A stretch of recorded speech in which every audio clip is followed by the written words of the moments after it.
Google announces new AI-powered features for education.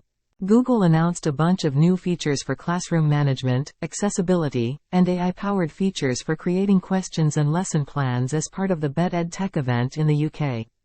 Google already allows teachers to add questions to a YouTube video as part of its classroom assignment. The company said that soon, AI will help with suggestions for questions at different timestamps.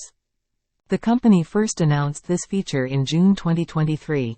However, at that time, teachers had to apply to get this feature. The company added that the Practice Sets feature, which uses AI to create answers and general hints, is now available in over 50 languages. Plus, educators can turn a Google form into a practice set. Additionally, Google is introducing a new Resources tab to manage practice sets and interactive questions asked during a video. Class management. Google said that teachers will now be able to form different groups in the classroom later this year. They can also assign different assignments to different groups.